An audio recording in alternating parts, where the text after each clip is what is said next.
This is Podco Media Networks. On episode 165 of Confessions of a Marketer, Creative Audacity. Hi, it's Mark Reed Edwards. Welcome back to Confessions of a Marketer. Keith Cartwright is here to discuss starting his new agency, Cartwright, which he started with the backing of WPP amid COVID-19 and the racial tensions. We'll get to that in a moment. First off, let me tell you that we will be back for a fourth season of Confessions of a Marketer in September. I started telling you about maybe not coming back a few weeks ago. A lot of things going on in my head about the direction of the show and so forth. And it's been great to hear from you about what this little podcast means to you. It really has. And I decided to make the tweaks I want to make and keep forging ahead with Confessions of a Marketer. So there's lots more to come. For the next few weeks, we'll be digging into the archives, but we'll have a new season starting in September. I'll be focusing on some societal issues that interest me, and I hope you'll find the guests we're planning intriguing. So as I always say, stay tuned. Okay, on to Keith Cartwright. I have to tell you that the discussion with Keith inspired some of my thinking about the future of this show. The world has turned upside down, and even amid COVID-19 and the racial tensions, Keith started his new agency. We discuss all of that, plus working with the support of WPP and Grey, plus Creative Audacity, and his side hustle, Saturday Morning, a nonprofit that aims to bring awareness to and shift perceptions of racial bias and injustice. Let's get to it. Keith, thanks for joining me on Confessions of a Marketer. It's great to have you here. Thank you for having me. Can you share your background and the story behind your new agency, Cartwright? I understand the name. I think that's obvious, but... Well, yeah. I've always considered myself an entrepreneur at heart. And having been in this business for over 20 years, I think all entrepreneurs share a similar bug. They have a vision and an idea and something that they want to create. And creating this venture has been a manifestation of that. So me wanting to go out and start another agency, the first question you're always asked is, does the world need another agency? And the easy answer is no, but my answer was yes, because I think I bring a different perspective based on my background. Yeah. A different point of view on the work because of how I go about creating work and leading teams. And when you add those things up, the answer became yes, I think there is room for another agency. Well, there's always room for new ideas and new points of view and just a new take on things. You could get the same people together who you were with at a different agency and put them in a new environment, and they'd come up with different ideas, right? That's right. So what's it like starting an agency with the backing of WPP? It must be nice. Yeah.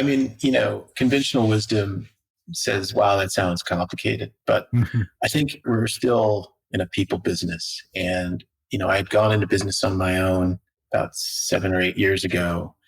And my backing it on myself, I ran into certain problems with the ability to scale. And the reason for that was because of the way that our industry is structured now, especially for small agencies. They're mostly project-based. And it became really difficult for me to be able to substantiate the scope and then project hiring based on those scopes. Freelance costs, fairly absorbent, and that becomes really difficult for a small agency or any small company. I think this go around, the vision was what I want to do is obviously be able to focus on the work, but have a partner like the Grey Group globally who can be that support for me so I can expand and contract as necessary. This becomes an efficiency of scale for the clients and for myself. We can pull from a network that is based in creativity for talent, but it's obviously has broad reach across 90 countries. So if I need strategy, creative, or brand help from a different region, they're available to me. So I still have this sort of independent spirit, but I have the ability to help satisfy any client request because of my partnership with WPP and Grey Group. So it's the best of both worlds. Yes. So you started this, what was it, in February when you started? Yeah, it was pre-COVID. So tell me about that journey. I want to talk about COVID Yeah, and everything that's happening in the world, but let's talk about the actual journey because I remember yeah. thinking back in January, this is going to be an incredible year, and it's just Remember going to be. January? Yeah. And I think actually, I run a marketing business myself, and this year has actually turned into one of my better years. Right. But I think there was a time in March and April where it felt like, I was going to be on a breadline.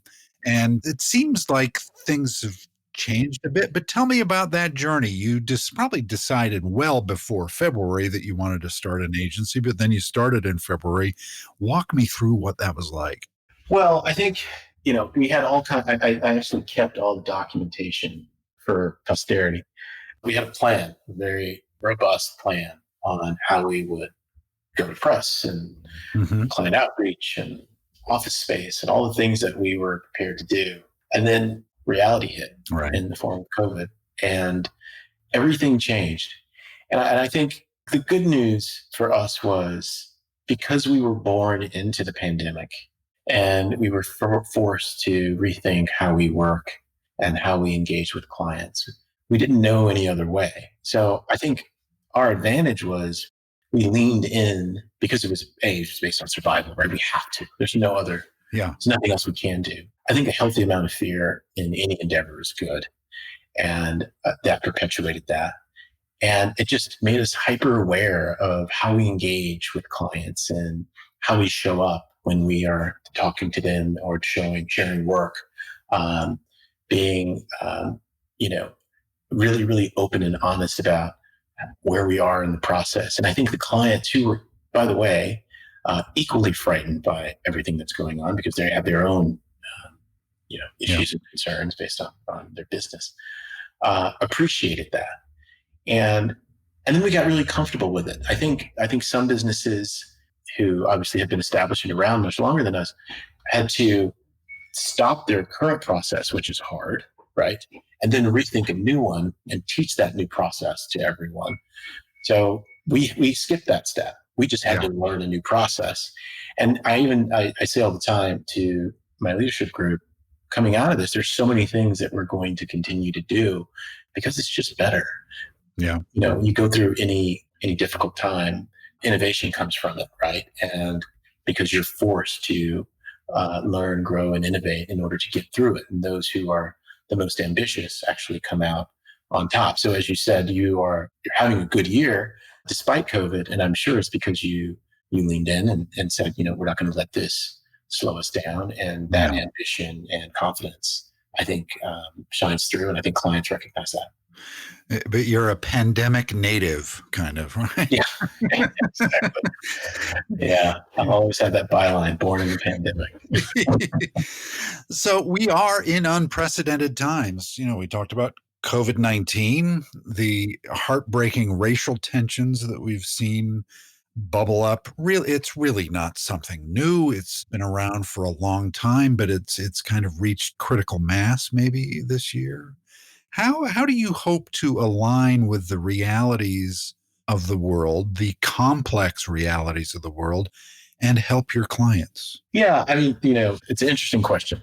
I mean, because obviously I'm African American and I'm living through all the stress of the protests and the things that are going on in the streets while I'm building a business. So life is happening and I am dealing with the things that are going on in the world while I'm trying to do something that was very difficult, which is start a company. Yeah. And it's not lost on me that, for our industry, there's not a great representation of people of color, specifically African Americans, in leadership roles. So because of that, I see that as a responsibility. I personally take that on as a responsibility and something that I want to make sure that what I'm building and how I'm being perceived becomes hopefully inspiration for others to do the same. And so that I'm not one of few, but hopefully by the end of my career, I become one of many. Yeah. That's one of my goals.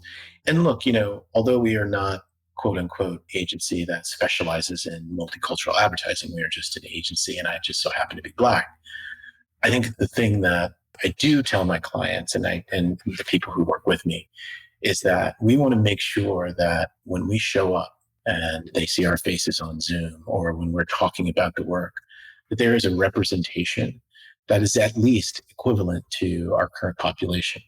I think we owe it to our clients to give them a diverse perspective of thinking based on our cultural backgrounds, because they are different, which I know makes the work better. Mm-hmm. Because when you have a diverse perspective, that can't help but make its way into the work through the lens of creativity. And sometimes it's also used as a way for us to make sure that we're not saying the wrong thing or putting the wrong message out that might isolate or marginalize another group. So I think, to answer your question, what's coming out of this, I think, is more clarity, hopefully better understanding on our road to a more equal and just world. Yeah. There have been some kind of sad attempts to address some of the tensions that we've seen that have been kind of just poorly executed. And that doesn't necessarily mean that, their hearts weren't in the right place, but how do you ensure that, I guess it comes from sincerity, right? How do you ensure that the messaging and all that is right? Yeah, I'm assuming you're talking about, all the messaging that's coming out in and around the protest. Yeah. Yeah. Let me say that I think it's, when you put a message out in the world, you have to obviously be very careful because it's representing a brand and a company. So I think those things need to be scrutinized and talked about and debated. That doesn't mean it needs to be safe. Right? And by safe, I mean without a point of view, a perspective, a side, right? I think when it comes to racism, I think there's only one side, right? Yeah. And there's nothing to really be afraid of as a company to take the side of being anti-racist. Yeah. Although some companies are a bit more bashful in how they communicate that. So from my perspective, that's easy. Now, where it becomes hard is how you articulate that, right? Literally, what are you saying? Does it feel like you're using this moment to prop up your company and make them and the brand feel like it's aligned when you haven't been there all along? Mm-hmm. That's a watch out. You have to be careful. You'll be called out for that in cancel culture. Or are you really looking at this as the beginning of a journey, being honest and transparent about where you are in that journey and trying to find the white space between your company and this moment to have a voice and a perspective and point of view that can eventually grow into alignment with this movement. So, as when I talk to clients about what's happening right now, one of the first questions I ask is, so where do you feel like you are in this journey? Yeah. Right? What have you done, in your opinion, to be aligned with the things that are happening? What's your point of view? Let's start there before we jump into communication. Otherwise, you can get yourself in trouble. Yeah. So I think this leads me into the next point I want to discuss. Can you tell me about creative audacity, what it means and how you put it to work? Yeah, creative audacity is at its core. It's the center of how we think about our business. And, creativity is not just within the creative department, right? Mm-hmm. Creativity is something that we believe exists throughout our entire company. It has to, right?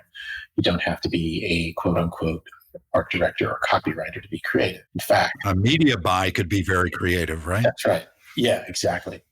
So when we say creative audacity, it's, in this world we live in, it's, in my opinion, we live in the attention economy, where it's really, really hard to get mind share from people who are so distracted by all the things that sort of the barrage of information and media that hits you every day.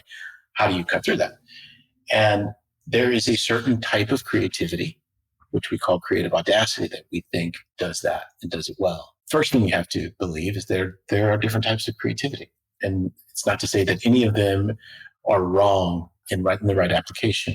But I think for our business, for what we do, and for what our clients are asking us to do, it has to be audacious in order to entice and to force people to engage and share and to want more. Otherwise, it'll just pass by along with the other 200,000 to 1 million different impressions that hit your desktop or television screen every day. So in Creative Audacity, it becomes sort of our statement. It's our stance when it comes to creativity, and it's our position on the type of creativity that we think is important and necessary for your business to thrive. Yeah.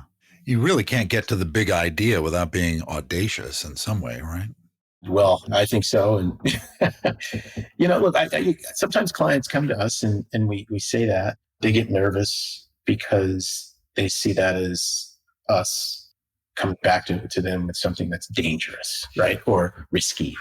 And all clients aren't the same. Some clients aren't willing to pivot, but you have to zag if you want to separate yourself from your competitors. And you have to figure out a way to cut through, or you're wasting your money. Yeah. And so, I've said to clients, look, we may not be right for you because we're going to come back to you, not with, more iterations of what you've already done. We're going to try to find a way to create something that you haven't seen before that's still aligned with your brand, but we want to position it and talk about it in a different way. Yeah. And that can make a client nervous, but it can also reassure them that they've hired someone who is thinking beyond the kind of strictures of what they've done in the past. And, I know whenever I've hired an agency, I don't want them to do what we've already done. I want them to think beyond that. So I'd also love to learn about Saturday Morning, this nonprofit that aims to bring awareness to and shift perceptions of racial bias and injustice. Can you tell me about that? Yeah, I love talking about Saturday Morning. It's a nonprofit that I started with my co-founders, Jeff Edwards, Kwame Taylor Hayford, and Gianta Jenkins, who are all creative professionals at a very high level. They all have day jobs like I do. Mm-hmm. This nonprofit started in 2016. I was literally driving in Los Angeles home, and across the radio, they just announced, we started the discussion of the death of Philando Castillo. Mm-hmm. Eric Gardner had just died earlier that same year. And it was no different than what's going on this year through the lens of rogue police officers and police brutality. It really hit me in a way that I was paralyzed and I couldn't move. And I reached out to my friends via text. And I said, hey, let's get together. And I literally just wanted to have a conversation with them and talk. That conversation, we all met up in LA because they all happened to be there. We met up at the Rose Cafe here in Venice. We talked for, it had to be at least 5 or 6 hours. We came out of that conversation saying, let's pen a letter to the ad rags, Ad Age and Adweek. And from that letter, Mark Pritchard reached out and said, hey, I want to talk to you guys. And that conversation turned into a relationship with Mark. And from that, we've developed a look, but we've also worked with Spotify and we've created our own IP and working with other brands now. And we're constantly consulting with brands, all in the spirit of using creativity to help dispel the constant myth that for some reason, Black lives are not as important as others. Mm-hmm. And we try not to stand on a soapbox and do a lot of talks and conversations in and around who we are and what we represent and how we feel about what's going on in the moment. We want creativity to be the thing that has the conversation more than us as spokespeople. That's wonderful. Being able to do something that can kind of move the needle. It must be personally satisfying. Yeah, I have to say, it's one of the most rewarding things. Because, again, we've done quite a bit. It's a weekend job for us. Saturday mornings, right? That's right. That's part of it. That's what we spend a lot of our time thinking about what we do next. But it's, when we do bring in revenue, that goes right back out. We give it all away it's either through college funds or us creating IP for the purpose of spreading our message. So, it's addictive when you start to see it work and resonate. You start to feel the power of purpose actually working its way through society. So I think I could speak for all of my co-founders. We enjoy not just getting on the phone and having fellowship and talking about what's next, but when things go out in the world and we know that this is something that we created for the purpose of good, there's no better feeling. Yeah. So we're in the middle of these tumultuous times, and I'm actually a firm believer that great marketing and advertising can help. It can help people understand the world. And how do you think that plays into it? I would have questioned that 4 or 5 years ago. Mm-hmm. I look at how brands, it started as a slight pivot. I mean, like a girl and some of the other things that, even the Dove work, you see that work and you're like, wow, it's in and around the brand, but there's an objective here to demonstrate what this brand stands for and how they want society to see them. But I still would have questioned, is this still too narrow for a brand to really wrap its arms around it and for it to become something that they could do consistently? And now in 2020, I think most brands that we talk to are looking for ways to get closer and closer to that as their marketing objective. So to answer your question, I think not only do I think it's possible, I think it has to happen.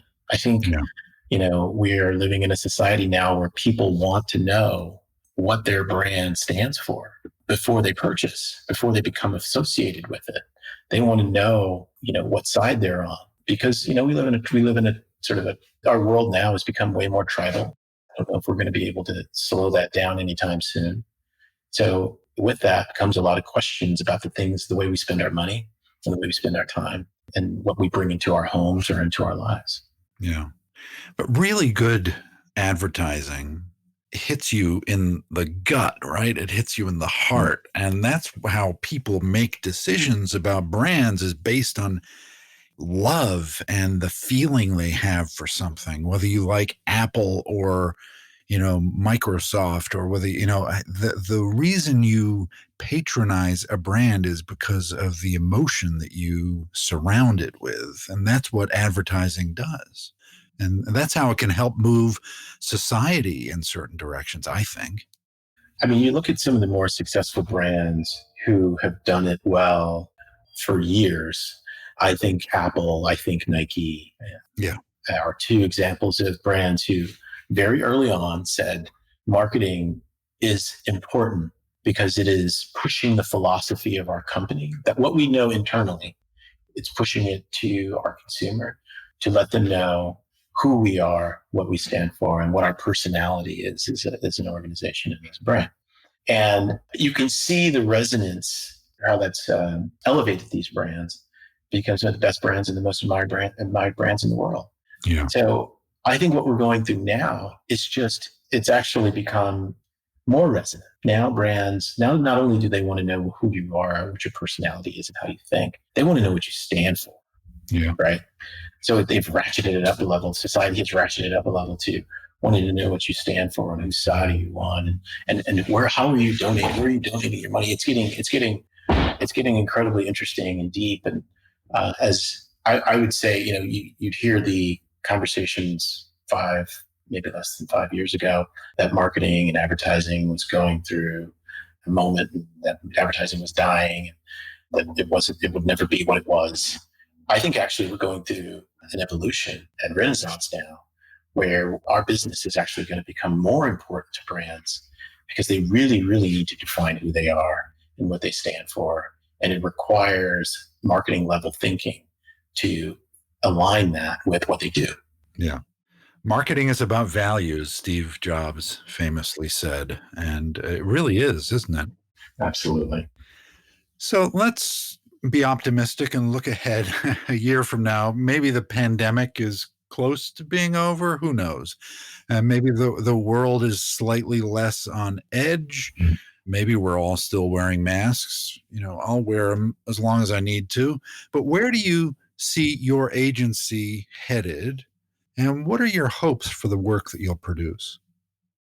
It's an interesting question. I think the next step for us, we're still kind of in the early days. I mean, we're only 7 months old, 6 months old. You've had some success from what I've read. You've pulled in some great accounts. So not that you want to rest on those laurels quite. No. It's been an incredible outpouring from clients reaching out and press, and I couldn't have asked for a better start. I think, establishing culture is difficult in this environment. And I put a lot of emphasis on the culture of a place because similar to brands, the culture of your business dictates the kind of people who work there and then how they operate and move, and then eventually how they communicate to your clients. And that's the lasting legacy of any company and organization. Mm-hmm. So I think as we potentially move back into some sort of normalcy, right, where, we move back into an office of some sort and we're communal again, I think a lot of emphasis is going to be put on establishing and defining that culture for everyone who works there. And, I've always thought that, advertising is a hard business and sometimes not so nice people work inside of it. And I've always found that curious. I never believed that advertising had to be as cutthroat and as difficult and as harsh as it has been sometimes in my career.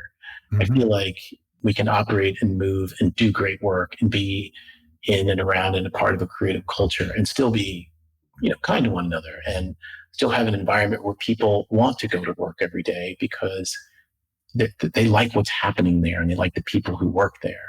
I remember when I started working at Wieden & Kennedy, Dan Wieden, he defined his place as art school. And the thing that was interesting about that was, as someone who'd gone to art school, the thing I loved about it was it's incredibly collaborative, but you're still making something that you perceive and believe is your own. And it's defined by your tastes and it's defined by your experiences, but it's school, right? So you're constantly learning and growing and thriving. So for me, I want to create a place where obviously people should have lives outside of work, but when they're not there, they may feel like, am I missing something? Right?